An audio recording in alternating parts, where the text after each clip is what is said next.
Can I say hey? Hey guys, my name is Jonathan Guerrero Ramirez. My age is 21. Today's date is September 8th, 2016. We are in Charleston, South Carolina, and my partner today is my friend Amanda. Hey, Jonathan, how are you? Good. Well, I'm Amanda. I am 24 years old. Today is the 8th of September in 2016. We are in this really interesting Charleston area. And of course, you are my friend, Jonathan. So, let's just, I guess, take this away. Where are you originally from? So I am originally from Mexico. I was born in San Miguel de Allende, Guanajuato, Mexico. Came here to America around age 5. Moved to California with my parents, and then my dad actually got a job in Georgia, around the Augusta area where the Masters are, at a golf cart company. And he's been there since. He's loving it. And that's where I grew up, in Augusta, Georgia. But moved to Charleston around 3 years ago and don't regret it. What about you? Where are you from? I am originally from Carolina, Puerto Rico. I was born in Rio Piedra, but we moved here. I was about, I'll say, 8 or 9. Very random. I guess my grandmother lived in Beaufort, and we decided, let's go learn English. So we were only going to stay here for a few years and get our education. So they're still waiting on us to come back. So other than that, I think I just moved to Charleston about, I want to say like 2.5 years ago. A little bit more of a island feel. Got to stick to the Yeah. islander thing because I get really homesick. So it's good to look at some palm trees, even though the water's dirty. No snorkeling here. Are you still close with your parents? I am. I'm very close to my parents. Moving to Charleston was a big thing because, in the Hispanic culture, traditionally you're not supposed to move out until you're about to get married. But, when I moved to America, that's one thing that I kind of had to struggle with is, kind of mixing the Hispanic culture and American culture. So when I started school, it was kind of very non-traditional. You don't hear a lot of Latin people move out their house at such a young age, being single too. So yeah, I'm very close to my parents. I miss them a lot, but I do keep in contact with them periodically. I visit them, go to my mom's, go eat real Latin food, and hang out with them. Yeah, I totally get being that close. I think in a lot of like our cultures, we're super close with our families. Yeah. Um, Kind of like how we are, like yeah. we met not too long ago, and like I feel like we're like basically like relatives. When you see someone that looks like you, you're like, wait a minute, Yeah, you're I like mean, me. yeah, it's like especially living here, like in the South. We're here, but we're very scattered. So when you see like another Hispanic guy, you always ask them like, "Hey, hola, cómo estás?" And then automatically like you make that connection, and then you start seeing each other at quinces and and little baptisms. Oh yeah, no, it's funny because I think when I first got here, I ran into a Colombian and I was so excited. I was Spanish friends, and it felt so good just to speak like our native language. And I guess Puerto Ricans, because we speak a little differently, we're very slang. So everyone's like, "Hola, cómo estás?" We're like, "¿Qué lo que hay, loco?" It's very, very like slang Spanish, and we always get made fun of. But that's the whole point of it. Is just we Yeah, can make fun of each other yeah, I know. because we understand. I Like, mean, we're Latinos are known for gossiping, but we all love each other. yeah. That's a funny story. That's how I actually met my best friend is at the gym. Came here, didn't know anybody, not a single person, and saw this Latin guy say, "Hey, how are you? Hola, ¿cómo estás? Bien. Soy Jonathan, blah, blah, blah." And then from then on, started getting to know other people. But I actually, growing up, wasn't very involved in the Hispanic community because in Georgia, I grew up in a very small town. It's called Waynesboro. And I was actually the only Latin person to go to my school. So I really didn't get to socialize with other Hispanic people besides, people, my family at home. So when I moved to Charleston, there was like a huge culture shock because I kept, meeting all these Latin people, and I felt like I was, regaining that part of me, especially with other cultures like Hondurans and Puerto Ricans. I didn't get to socialize with that um, that style of Hispanics growing up, so it was all new to me, and I still don't understand sometimes. I have to say to them, slow down. Like, what are you saying? ¿Qué dijiste? Oh yeah, we definitely speak way Yeah. past, like it's like blowing air. Just Yeah. what, and it's funny when we're super prideful. Yeah. So I mean, our Puerto Rican parades, and even being off the island, I feel like we do try to overcompensate. Yeah. I'm from Puerto Rico. I mean, get the tattoos. Your cars are covered in the decals, Yeah. the license plates, and it's a little sad just because we're trying to prove exactly But who we are. I think it's like a Latin thing too. Because that's one thing I love about our culture is that, it's all about very flashy, looking the best and whatnot. I mean, look at a quince, in the American culture, they have sweet 16s. So, they're really cute, having a pretty dress and party and whatnot. But for us in the Latin world, we have a quince, a sweet 15, and those are just It's like a wedding. like a, freaking huge party, an all day thing. I mean, you go to church, go to misa, and then what kind of other 15-year-old gets to wear this giant ball gown, have a party till 5 a.m. and, it's cool, but, that's the thing about us, Yeah, What makes us different. What I love about it is going to these events and having, American people there and always asking questions like, what's going on? What's this? But I love it, though. I mean, it's one thing that I'm hoping to pass on to my kids when I have them. I think, and we definitely stick with our culture and our traditions. Like in our quinces, you show up wearing tennis shoes and you leave wearing heels when they do the change of the shoes. Getting your tiara, your dance with your dad, and everyone's giving you this different gifts. But I think at that point, it kind of gives you another gender role at that point. Now you're a woman, so you And have 5 years to get I would it agree together. too. Gender roles is a huge part about our culture. Being a male, I have the responsibility growing up is that I need to be the supplier for the family. I need to be kind of the leader in the family. But the funny thing is I'm gay, so I'm gonna have another guy with me. So this is something very new that's coming out in our culture. You don't really see a lot of openly gay Hispanics a lot. So this is something a lot of people are gonna have questions about. Yeah. How's it gonna work? Like, who's gonna be the head of the household and whatnot, and especially passing on cultures.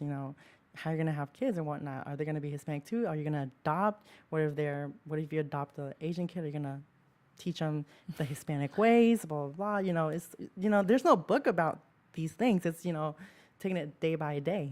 Yeah, so I mean, it's very similar, and of course, a lot of the cultures, at birth, you're assigned. As soon as they say what sex you are, then you're assigned your gender role: pink And hat then you or get a blue baptized, hat. and you have another party for for your 1-year-old party, and it's primarily very gender specific. Like I believe, of course, the men learn all this like manly, aggressive behaviors, and we're as females, we're taught how to sew. I was put in dance class. Just everything. We were separated. You can only play with dolls, and we had the crop tops with the fluffy skirt. Like we are like raised in Puerto Rico with the whole like jibaritos and jibaritas, with our culture and knowing your Taino culture. By 20 something, you should be married. Yeah. You don't leave the house, of course, till you're married, and we expect a baby. Yeah, I mean that's literally like a thing. Growing up, in Georgia, I grew up around the gypsy community, so their culture is very similar to ours. So that's kind of a little bit of how I got to see what my future was going to entail. You know, getting married at a young age, starting a family and whatnot. But then again, like, it was very like, you Yeah. know, that's not going to be me because I really want to go to school and get something started. So I'm following a very non-traditional route. Um, but surprisingly, my family is very accepting because they realize this is 2016. You know, my parents, they didn't follow the lifestyle I'm living. My mom got married at 18. My dad got married at 21. I mean, they're still together. They're doing, you know, great. But I don't want to settle down just yet. I want to get my life going or whatnot. So I feel like I'm living something very different than most people, and especially in this city where a lot of the Hispanic community, they follow those traditionals, values. And when people ask me, what do you do for a living? Oh, do you work? No, I'm actually in school. Like, what? You go to school? No, it's different. But I feel like, you know, by being an example, I'm opening doors to, you know, all these other kids that are following my footsteps. But just don't forget where you're from, you know? So when you say supportive, when you came out to them, how was that? So when I came out to my family, funny thing is I was around 15, and I actually wanted to go out with a guy, but I didn't want everyone to say, "Hey, mom, I'm going out with a guy." So I asked her if she could, you know, take me to the mall, and she was like, "Why do you want to go to the mall?" I was like, "Well, I want to hang out with a friend." "What friend?" Just a friend and whatnot. So long story short, I didn't really say it. I kind of just put up my MySpace at the time, put up this account, and I was like, this is who I want to hang out because we're actually together. And so my mom was like, oh, okay, cool. He's really cute and whatnot. And then I told my dad, and my dad was like, you know, don't let him hurt you, son. I was like, thanks, Dad. So nice. Didn't expect this, but whatever. I mean, at first he was like, you know, he kept telling me, you know, this is probably a phase and whatnot. You know, try to think outside the box, try new things. You're still young, and not gonna lie, I did. But the older I got, I was like, you know, this is just who I am. I can't really hide it. So when people ask me now, you know, are you open about your sexuality? Yes, because I can't change it. I mean, I tried. Yeah. Didn't work, but Yeah. this is who I am. You can't really change what you didn't choose. Can't you know, turn a switch on and magically there. I'm happy they were supportive. Mine was the complete opposite. I really don't have a filter. Mm-hmm. So I believe I was in high school. I was I'll say about the 11th grade. A lot of my friends were getting pregnant. So, of course, we had to talk way past due. But they were just saying, you know, don't go out because I'm very sheltered. You can't go out and go to parties and, you know, hang out with people. You have to have a chaperone. Absolutely. You can't go out with people we don't know, their parents. And, you know, you're going to end up pregnant. And that was my chance. And I was like, well, it's hard to get pregnant when you're a lesbian. And it just got real quiet. They were just very, what do you mean? Gay? Yeah. Discúlpame. It's one of those like, oh, by the way, I'm a lesbian. Can you pass the salt? You know, very, very nonchalant.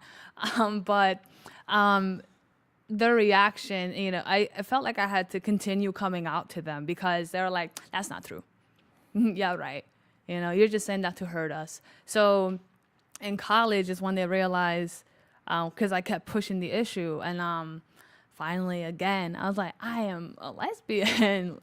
They're like, we can fix this. I was like, I don't want to be fixed. You know, I want you to love like these pieces that I feel like I'm in sometimes when I feel broken. Mm-hmm. You know, love the pieces and not pick which ones you want to love.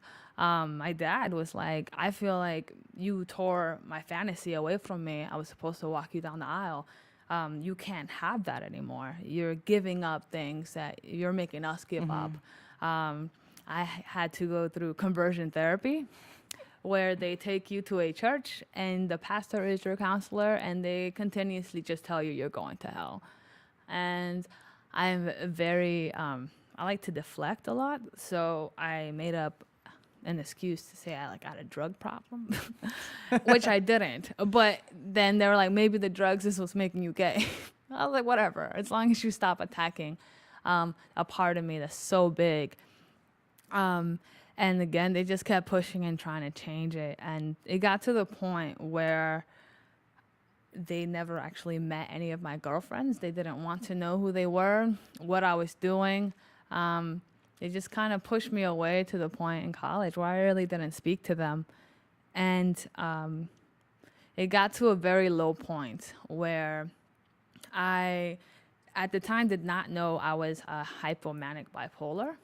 So I wasn't taking any meds. I was like having these weird episodes where I would pass out or have a seizure or whatever. And I got super low, which I learned about bipolar, where you go through this really high phase where you feel invincible. Apparently, I was on a manic high for about 4 months, and I hit my low and attempted, like, I overdosed. I woke up 3 days later in the hospital, and they kept me in the loony for a while. But at that point, I had a girlfriend.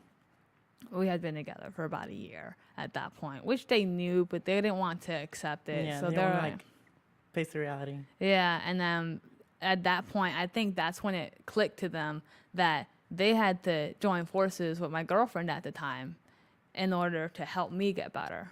So, and that was only a few years ago. And now they don't push the issue like we want to fix it. They're hopeful. They don't accept it, but they respect it. You know, they say things like, well, I'm glad you're happy.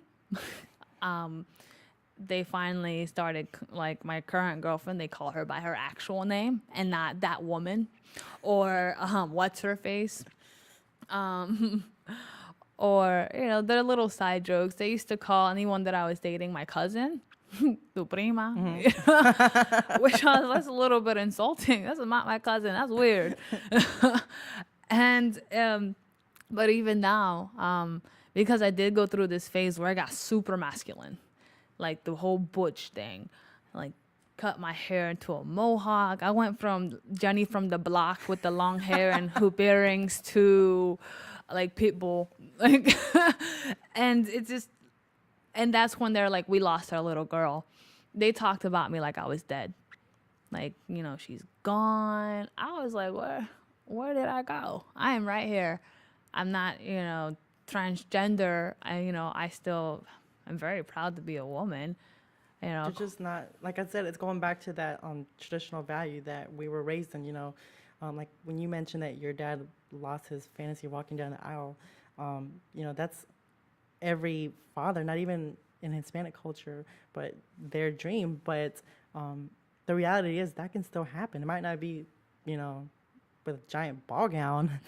It might be a little different, but that's reality can change. And that's good that your parents are slowly, you know, coming around. coming around. And it does take time. I mean, I'm pretty sure there's thousands of people who are going through that. It might not be as progressional as your family or your situation, but you know, it's happening because you have to realize that this is your family. You know, you can pick friends, you can pick acquaintances, but you can't really pick family. Yeah. You know, we're all, no matter if we don't get along, we might not agree on some things, but we're still blood, you know? Yeah, and I think they realized that my father especially, he's very my little girl, daddy's little girl. So he at first said, if you're gay, I'll kill myself. And of course, I'm a smart ass, so I was like, well, I'm going to start planning your funeral. You know, don't try and knock me by threatening yourself. That's not cool. And I think those threats started going away. Dad, you're still alive, so. Yeah, I was like, you're alive and I'm still gay. And nothing's going to change. And Yeah. I mean, even I think I brought up getting married to a woman recently, well, to my girlfriend. I mean, we're not engaged or anything, but it's a very serious relationship. I just looked at your hand. I was like, I know. One day, I'm already picturing it. I know. I already know my ring size and everything. I do. She made me go get sized. And it's funny because I went from that super butch like lesbian to like feeling I was pressured into be a masculine woman Yeah. because I do think that I express more feminine masculinity where it's more of a gender queer, very neutral look to me. Even though I prefer female pronouns, I'd rather not be called sir. Yeah. You know, like, Because you're still, it's just not, you're not very traditional, what the standards are to being a female. Same thing for me, being a Hispanic male, I'm supposed to be working, in a hard labor industry. I'm supposed to be outside, building things, or I'm supposed to be, this very macho guy. But the reality is, I work in entertainment. I work in PR. I have to wear, nice clothes all the time. So whenever I introduce myself to the public, most of them look at me like, are you sure? Like, because, that's how we were raised, Hispanic guys, we're supposed to be working in very masculine fields. We're not supposed to be in offices. We're not supposed to be, putting on a little fashion show. We're not supposed to be, working in magazines. That's not what we were taught. So it's something that's very different. And I'm like, I love it. It's a part of me. mm-hmm. Do you guys mind if I ask you just a follow-up question about kind of gender roles? Hmm. I was just curious about if there were any times in your childhood where you remember specific times of kind of pushing back against those gender roles that people were forcing you into, whether specifically in Hispanic culture or in your family. I think one for mine would be finding a girlfriend. I mean, it really, like what we were just mentioning is marriage is like, priority number one once you turn 18. Girls, you're supposed to be married at a young age. Guys, you can be married later on. But, even I can remember one time we were at a little party. I was like around 10 or 11 or so. And my parents, they kept pressuring me to talk to this girl. And, we were friends and whatnot, but I didn't want to really be, boyfriend and girlfriend because I just didn't feel comfortable. And I kept telling my mom that I was like, ew, no, I don't want to talk to her. She's nasty. But, that's one thing I remember about gender roles. And also, I was very involved in, theater and music and whatnot. I mean, my dad, he was a musician when he was young, and he was okay with that. But the reality is he wanted me to play sports. I mean, he would sign me up for after school football, soccer, but that was not me. I'd rather go to like a dance class or a music class rather than go outside and play, soccer or whatnot. That's funny because I was the complete opposite. No way. I remember I was like, I want to say 10, and that was probably the first time I put my brother's clothes on because my mom made all my dresses growing up. She's like, I made you this dress, I bought you this doll, and they noticed Amanda's been playing with, her brother's action figures. And in like, remember WWF? Yeah. He had one of those, and I used to like smash them together and A little lucha libre thing going yeah. on. And I put on like his shirt and his pants, and I was like, this is comfortable, And my parents were like, take that off, and then they overcompensated by getting me fake nails, and I would peel them off, and I would sneak back to his room and take his shirts. And I would get more Ken dolls than Barbies at that point because I wanted to put boys' clothes on them. And it's just the more boy things I wanted, the more girl things I got. And of course, they wanted me in dance classes, and they wanted me in home ec and cooking. And I wanted to play soccer and football. So I was like the soccer star at school, captain of the soccer team. I was already scouted by my junior year and was signed to go to play college soccer. And my parents were just, well, they wanted my brother to do that, and he wasn't very social. So, he was to himself. So I was that, social butterfly that wanted to try everything, play basketball. I wanted to wear the baggy basketball pants and, or just wear like soccer clothes. I'd rather be in soccer shorts than these tight, skinny jeans. And I wanted my hair in a bun instead of having it out. And I wanted to wear like little stud earrings versus these big old hoop earrings that stretch your ears out. And the makeup. Oh my God, the makeup. I think I used to like mess it up on purpose, or it could just be that I'm really bad at it. One of the two. But I would look like a clown, or I would put it on like tribal makeup. I just mentioned because I feel like you're describing like my mom and sister. Growing up, when we would get ready to go out, like, us guys would take us about 5 minutes to get dressed. My mom would take us like 2 hours with the hair and makeup, trying to find the best outfit, the best heels to wear out, which hoop earrings am I going to wear, and whatnot. So it was funny you mentioned the makeup because I had a flashback of waiting for my mom to take 20 hours to put on lipstick. I'd wear like, if you're going to make me wear a dress, I'm going to wear Chucks. I'm going to throw on some Converse sneakers or. And then the reality is that by the end of the night, Everyone's girls wear that. barefoot. Everyone's barefoot. I mean, you can only wear tacones for a specific time because really when you're bad dancing, balance. it starts hurting, Exactly. And, it's crazy because when that transition started happening, like more boys' clothes, and that was one of those moments where I felt like I was trying to hide my body, mask myself, where I was getting very negative attention. Oh, not so much negative, but the attention I didn't want from men. Very, hey girl, mommy.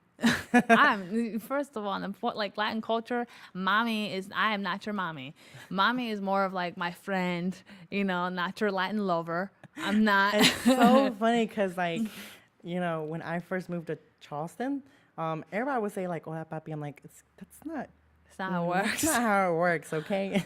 Not your daddy. Yeah, exactly. So whenever like I call my dad that around my American friends, they're like, "Jonathan, that's so sexual to your dad." No, it's not, guys. That's how we say dad in Spanish, And it's so frustrating because Yeah. we're very stereotyped. Yeah.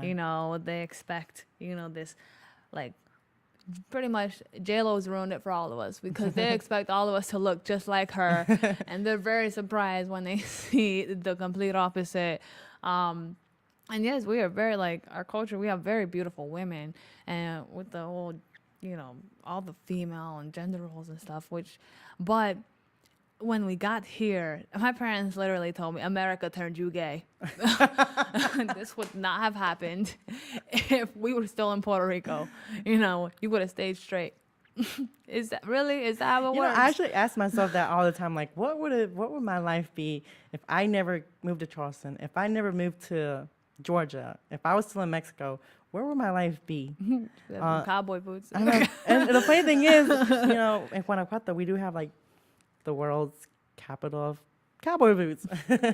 But I mean, I always ask myself that, like, where would I be if I was still in Mexico? Like, would I be working in the industry I am now? Would I even be gay and whatnot? But honestly, I strongly believe that things happen for a reason. You take the paths that are meant to be. Sometimes they're not what you want, but in reality is, it's life, very unexpected. You never know. Yeah. I think because I've done some of these talks before for college, and I get that question, what happened to you? Because apparently a lot of people who are gay, to them, something must have happened. Usually it's the sexual abuse or something. And I told them that the only thing that I can say about sexual abuse is that I think that's what shaped me wanting to be more masculine. I was about 8 years old, and at that point, for some reason, my brother started to like come in my room a lot, or he'd tell me he'd come play. At that point, I was in my room playing with dolls, and he was like smashing stuff together, and And then it started getting more and more awkward where he would ask me like, well, take your clothes off. Or, this is coming up in our life. Where, people are having sex soon. We need to practice. Things like that. And so it happened for about a few months where he would, do these different things to me. And I thought, well, he's only doing this to me because I'm a girl. So that kind of stuck with me for a long time. I actually never told anyone until I was 20. And it just came out of I just blurted it out in a random of like this tiny sociology class that I was in. This female, we were talking about what's the biggest problem you've ever had. She said her pride. Something inside of me just broke. I was like, seriously, your pride? You try being like molested by your brother and you want to talk about it, just bleh, like bird vomit. And it just got super quiet. But that was the first time that I said that. And following that, I told them, I was like, I promised myself after that I would be a better man. I'll be a better brother, father, husband, whatever. Because I felt that if I was a man, it wouldn't have happened.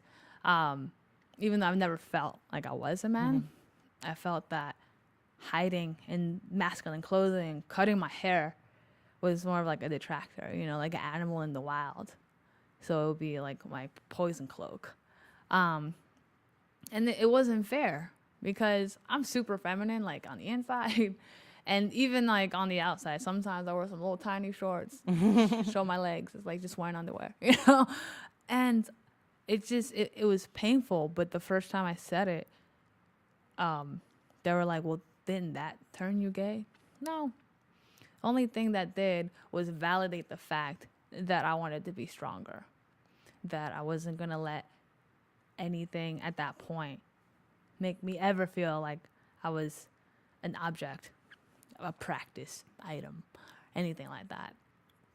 I guess I would feel the same, when people ask me, what turned you gay, I honestly just say that I've always been attracted to the male gestures. I mean, I love hanging out with girls. I love them, but I don't think I could really date a female because I'm more attracted to the male mannerisms. I find that, attractive to me. So I don't know if I would necessarily say that, something clicked and changed me. I mean, like in your instance, trying to be a better person, I guess for me, my motivation is to encourage people to be themselves and don't just let things, happen. Especially at my age, being so young, I'm doing things that most 21-year-olds aren't doing. Most 21-year-olds my age are out drinking, doing drugs, in college, pulling all-nighters. But for me, like, I rather, read a book or go out to a social, actually meet people, make something of myself. So I guess that's really one thing that I'm, trying to push forward is trying to get people to make something out yourselves at a young age, set yourself so when you get older, you have an establishment, but also not forgetting where you're from. I mean, I'm not forgetting where I'm from. I'm from Mexico. I'm gay. That's just who I am. And, that's just me, Yeah, and it's definitely it's almost like a triple whammy where we're just put lower and lower and put into categories of being minorities. We're already Hispanic. On top of that, you're gay. And then for What's myself, you're also a woman. You just you got everything against you. But I think I definitely forgive people's ignorance because some of them aren't educated. Yeah, and that's where ignorance really comes in, especially with the topic of racism. I feel like it's just lack of knowledge. You don't understand these people. You don't understand where these people come from. You don't understand their background story. So I feel like if people were to be a little bit more, taught about these different things, then it would click in and that would eliminate a lot of ignorance. Yeah, I definitely think as, open gay, we we have to set that example. So we have to educate them. I was told you are the nicest gay person I've ever met. Wow. You know, Thanks. yeah. But and that's what we want to leave with them, that we're not hostile. We're not, Yeah. mad gay people. Same thing when people say, "Oh my God, you're my best gay friend." The token gay. Thanks. Like that's just really frustrating to me. Like it's not like we're like this prize that people. Your arm gay. Yeah, like I'm just a regular person, just trying to do things in life, trying to get my life started while trying to follow the Hispanic route. Yeah, and we try to keep that in line because it is important to us. Yeah. And of course, like, I mean, some of them don't even know that heterosexuality is a sexuality. Yeah. All they know is homos, you know. I don't go around saying, "Oh, that's my straight friend." I know, exactly. Token straight person. You're cisgender, yes. But I mean, it's such a good feeling though when you get past, all the like burdens and all the hurdles that we had to get over, Yeah. and then all of a sudden we're strong. Like for example, my brother, he's one of my best friends now. I Yeah. forgave him. My parents, I forgave them. So That's one thing I love about our culture too. It's all about forgiving and love. I mean, like I said, we're known as a very loud gossip group, but and at the end of the day, like we all love each other. We're all basically primos y primas. We Yeah. all love each other. We might not be really actual blood, but we consider each other family. And that's the great thing about being, gay and Hispanic, because not only do you have that foundation of, the togetherness of being Hispanic, but then when you find that click with someone, I know. you're Hispanic, and on top of that, you understand what I'm going through because you're also gay. It's like one of those big old welcome home signs. Exactly. Yeah. Like even when I remember growing up, like biggest thing that used to be so annoying is when you go to like a social or a party or something, my mom would used to make us greet everybody. Like even though like, oh, you don't know this person, just say hello. If it's a lady, kiss on the cheek. If it's a guy, you hug. But now as an adult, like I feel that that's such a welcoming thing. Like if I don't know anybody in the room, by the end of the night, we're going to become best friends. Exactly. Just because of that greeting, Mm-hmm. So And everyone does that. Everyone kisses on cheek. Yeah. Which is funny too, because like most people here in America aren't used to that. Like, so. Sexual harassment. No, Yeah, wait. no, that's just how we greet each other. Don't sue me. Don't call the police. I know, please don't. But yeah, like I said, it's one of those small little gestures that is just culturally different, but to us it's normal, but some people it's not. So Yeah. have to know when to take care of those things. Yeah, and I feel every time we get to like come together, and even when we get to meet like anyone else, then we get to fall into that, into the group of color, So every color, So it gets us into a very large community. So coming and like seeing all these other gay people from every other culture. I mean, even like Jewish lesbians. Or Asian lesbians. I didn't even know they existed. I was so ignorant. Yeah, I mean we're still learning things every day. Yeah. And that's what it's great about us being humans. I mean, if you don't learn something new every day, are you really doing yourself a favor? You're really just killing your brain cells. I mean, I would consider myself a little nerd because I love learning new things. Yeah. Kind of like why I love Charleston. I learned new random facts about things I didn't even know. Like, don't be surprised if you're walking down the street and somebody's like, "Oh, did you know this tree was touched by Abraham Lincoln?" Oh, didn't know that. That is random. I think Yeah, I'm you meet the most, the most randomest Yeah. facts ever. But long story short, at the end of the day, it's like, oh, that's something really cool. Didn't know that. I think my biggest topic is always like feminism, sociology, gender roles, social deviance. And they're like, could you read a different book? My parents are like, is that a gay book? Or if we go past a store, is that a gay store? Everything is like, but they're questioning what is all this going on. And Yeah. it's very normal. And a lot of people are questioning it. I mean, especially now, the transgender, coming out. Yeah, that's such a huge movement right now. So I feel like that's going to be one of the biggest things coming out Yeah. in the near future. Maybe in like 20 years from now, it's going to be like, well, whatever, what's next? Yeah, but the great thing about the LGBT, and now it's what QIAA and what we call alphabet soup. We're going to start adding more letters to it. Because we're such an, sometimes we're very, we can get exclusive, but we're generally very inclusive. And going back to the category thing, it's just, oh, great, another category. Like one day, this category thing is just going to stop and say, we're all just humans. Yeah. That's one category. We're not, what are you? Female, male, gay, straight, whatever.